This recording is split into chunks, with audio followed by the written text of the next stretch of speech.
Ακούτε τις κυριότερες εσωτερικές και εξωτερικές ειδήσεις. Το Διεθνές Νομισματικό Ταμείο αναθεώρησε ελαφρώς προς τα πάνω τις προβλέψεις του για την ανάπτυξη στην Ευρωζώνη. Εφ' εξής προδικάζει πως η ύφεση το 2012 θα κινηθεί ελαφρώς καλύτερα από το προβλεπόμενο, με το ΑΕΠ να υποχωρεί μόλις κατά 0,3% έναντι του προηγουμένους προγνώσιμου 0,5%. Σε γενικές γραμμές, η Ευρωπαϊκή Επιτροπή δεν κινείται στην κατεύθυνση μείωσης των κατώτατων μισθών, δήλωσε εκπρόσωπος της Ευρωπαϊκής Ένωσης απαντώντας σε σχετική ερώτηση. Ειδικά για την περίπτωση της Ελλάδας, επανέλαβε δηλώσεις του Επιτρόπου Όλι Ρεν ότι στην Ελλάδα ασκήθηκαν επί σειρά ετών ανεύθυνες οικονομικές πολιτικές και συνεπώς συνιστά ειδική περίπτωση. Τον δεύτερο χαμηλότερο πληθωρισμό στην Ευρωπαϊκή Ένωση σημείωσε η Ελλάδα τον Μάρτιο του 2012 μετά τη Σουηδία, σύμφωνα με τα στοιχεία της Ευρωπαϊκής Στατιστικής Υπηρεσίας που δόθηκαν σήμερα στη δημοσιότητα.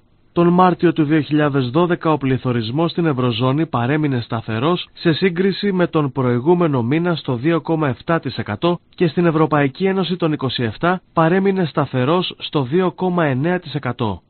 Να δοθεί για πρώτη φορά επίδομα ανεργίας στους περίπου 10.000 άνεργους ελεύθερους επαγγελματίες, επεξεργάζεται σύμφωνα με πληροφορίες το Υπουργείο Εργασίας.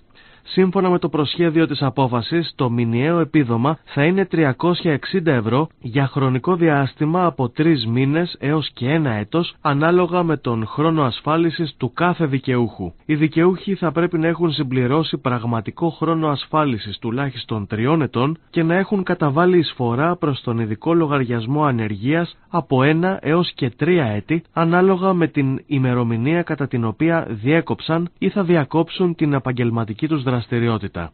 Δεν πρέπει να εργάζονται ως μισθωτοί, να αυτοαπασχολούνται, να λαμβάνουν σύνταξη ή να έχουν υποβάλει αίτηση για συνταξιοδότηση. Τέλος, δεν πρέπει να έχουν οφειλές προς ασφαλιστικά ταμεία και να διαμένουν μόνιμα στην Ελλάδα.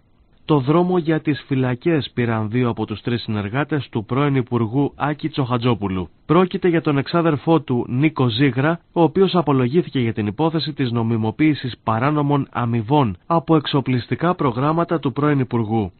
Προφυλακιστέα κρίθηκε νωρίτερα και η λογίστριά του, Εφροσύνη Λαμπροπούλου, η οποία αρνήθηκε τις κατηγορίες. Αυτή την ώρα απολογείται στον ανακριτή ο επιχειρηματίας Γιώργος Απχατζίδης. Στην 6η πτέρυγα των φυλακών Κορυδαλού κρατείται από το πρωί ο Άκης Τσοχατζόπουλος. Ο πρώην υπουργός στην απολογία του αρνήθηκε όλες τις κατηγορίες για νομιμοποίηση εσόδων από παράνομες αμοιβές που φέρεται να έλαβε για τις προμήθειες των συστημάτων Τόρμη 1 και υποβρυχίων. Έφυγε το πρωί από τη ζωή σε ηλικία 64 ετών ο τραγουδιστής Δημήτρης Μητροπάνος. Τα ξημερώματα διακομίστηκε σε ιδιωτικό θεραπευτήριο, όπου παρά τις προσπάθειες των γιατρών άφησε την τελευταία του πνοή από οξύ πνευμονικό είδημα. Σε προεκλογικό πυρετό βρίσκονται τα κόμματα εν ώψη των εκλογών της 6ης Μαΐου. Η Νέα Δημοκρατία θα διεκδικήσει καθαρή εντολή για να κυβερνήσει με λυμμένα χέρια, δήλωσε ο πρόεδρος του κόμματος Αντώνης Σαμαράς στη συνεδρίαση της Εκλογικής Επιτροπής του κόμματος, ενώ σήμερα αναμένεται να δοθούν στη δημοσιότητα τα ψηφοδέλτια. Τις προτάσεις του για την κοινωνική πολιτική παρουσιάζει την ώρα αυτή ο πρόεδρος του ΠΑΣΟΚ Ευάγγελος Βενιζέλος, ο οποίος το μεσημέρι είχε συνεργασία με τον Υπουργό Εργασίας Γιώργο Κουτρουμάνη. Ψήφο διακυβέρνησης και όχι απλώς διαμαρτυρίας ζητάει ο ΣΥΡΙΖΑ στις εκλογές της 6ης Μαΐου, τόνισε ο επικεφαλής του κόμματος Αλέξης Τσίπρας, ο οποίος σήμερα επισκέπτεται τους νομούς Γρεβενών και Πέλας. Ανέφερε πως η υπόθεση Τσοχατζόπουλου είναι η κορυφή του παγόβουνου και πρόσθεσε ότι ο πρώην υπουργός δεν λειτουργήσε μόνος του. Τη συμπόρευση στις εκλογές με τους ανεξάρτητους Έλληνες του Πάνου Καμένου αποφάσισε το άρμα πολιτών του Γιάννη Δημαρά. Στη Β' Αθηνών και στην Ετωλοακαρνανία θα είναι υποψήφιος ο πρόεδρος της Δημοκρατικής Αριστεράς Φώτης Κουβέλης.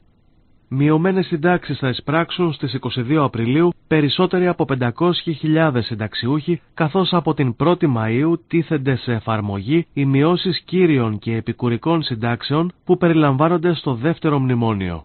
Όλα είναι έτοιμα για τις πανελλαδικές, δήλωσε ο Υπουργός Παιδείας στο ραδιόφωνο της ΝΕΤ Γιώργος Μπαμπινιώτης. Επανέλαβε επίσης ότι οι μαθητές της πρώτης λυκείου θα εξεταστούν με το ισχύον σύστημα. Δωρεάν θα είναι αύριο η είσοδος σε αρχαιολογικούς χώρους και δημόσια μουσεία με την αφορμή της Διεθνούς ημέρας μουσείων. Η Ισπανία δεν θα χρειαστεί οικονομική βοήθεια από την Ευρωζώνη επειδή η χρηματοοικονομική της σταθεροποίηση είναι εντυπωσιακή και διότι οι διαρθρωτικές μεταρρυθμίσεις είναι δρομολογημένες, δήλωσε σήμερα ο πρόεδρος του Eurogroup Jean-Claude Juncker. Η ανάληψη στρατιωτικής δράσης κατά του Ιράν παραμένει μία επιλογή του Ισραήλ παρά το γεγονός ότι έχουν δικαιολογηθεί οι πυρηνικές διαπραγματεύσεις της Τεχεράνης με τις μεγάλες δυνάμεις, δήλωσε ο Ισραηλινός Υπουργός Άμυνας Ehud Barak. Ήταν οι ειδήσεις από το Αθηναϊκό και Μακεδονικό Πρακτορείο Ειδήσεων.